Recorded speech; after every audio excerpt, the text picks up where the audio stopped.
On a silent night, Lucas awoke abruptly, staring at his familiar ceiling, but feeling as if he were not truly there. Shadows cast by the furniture seemed distant, muted somehow, and his head throbbed with an indistinct ache. A question stirred in him like a faint whisper. Why? Am I here? The thought echoed, stubbornly clinging to his mind, unlike the fleeting thoughts that usually faded quickly into sleep. As he lay there, the quiet dark around him began to feel overwhelming, suffocating even.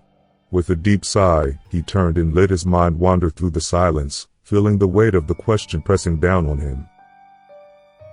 In the days that followed, Lucas couldn't shake this sense of profound unease.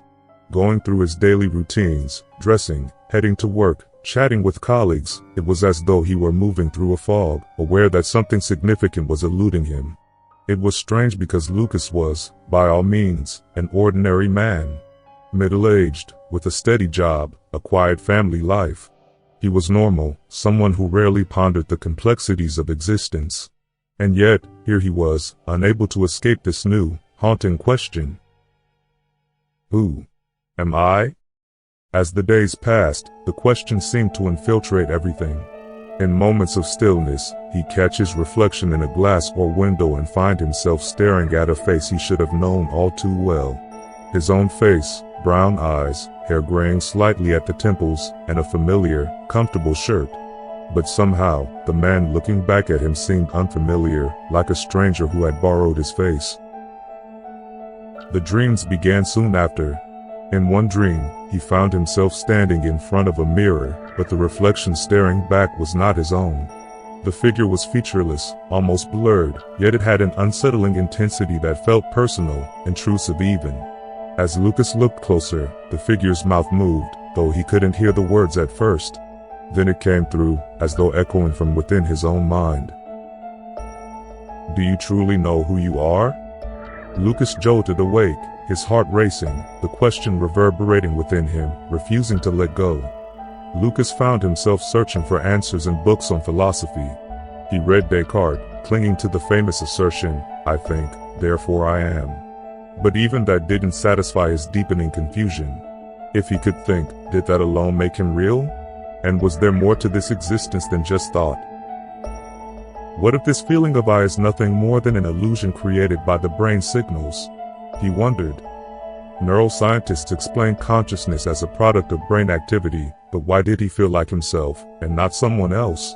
This question gnawed at him with a strange hunger, an itch no answer seemed to scratch. The dreams continued, growing stranger with each passing night.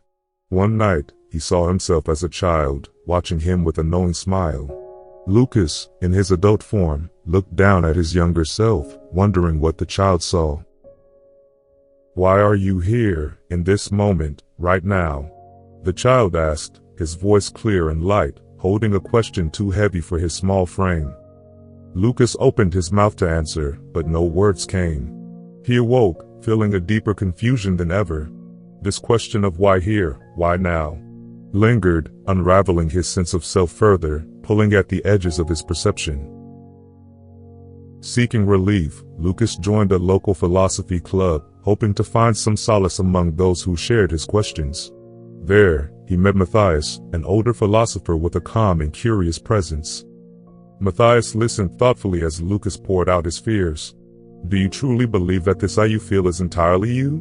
Matthias asked, his gaze gentle yet searching. Lucas struggled to respond. I don't know. I feel like it's me. But I can't explain why. Matthias's lips curved in a slight smile. Imagine the ocean. Each wave is unique but inseparably part of the sea. This feeling of it's like a wave. It rises and falls, but it's part of something much larger. The metaphor lingered in Lucas's mind, and he felt a strange, slight relief. Perhaps he wasn't truly separate. Perhaps he was just a wave in the ocean, flowing as part of something much bigger.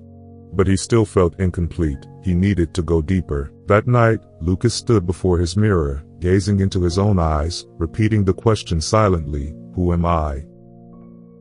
As he stared, he felt a strange detachment wash over him. It was as if he were observing his own body from the outside, a stranger looking through his eyes. The reflection shimmered, and for a brief, terrifying moment, he could no longer tell where the reflection ended and he began. If this feeling of I were to disappear, a voice inside him whispered, would you truly cease to exist? He backed away from the mirror, heart pounding. What did it mean? If he was nothing more than a collection of sensations and thoughts, was his very existence an illusion? Driven by the need for clarity, Lucas began practicing meditation, hoping to quiet his mind enough to glimpse whatever lay beneath his consciousness. He'd sit for hours, letting his mind slip deeper into silence, feeling for a moment without the constant narration of I.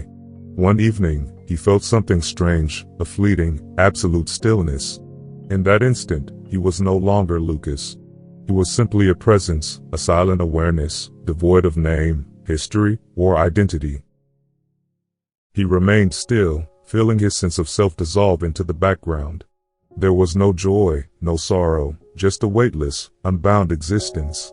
In that fleeting instant, it felt as if all the questions had ceased to matter, and he understood something primal, something that words could never fully capture. Emerging from meditation, he found himself changed.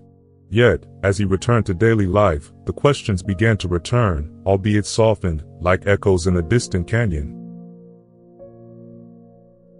In his final conversation with Matthias, Lucas shared his experience. I think I experienced myself without me for a moment, he confessed. It was peaceful, but terrifying. Matthias nodded knowingly. That moment is what many of us seek. It's awareness beyond identity, beyond ego. It feels like nothing, yet it's the freedom most people never glimpse. And yet, here you are, back in yourself. Perhaps, for now, that's enough. Lucas pondered Matthias's words and, for the first time, felt a quiet sense of closure.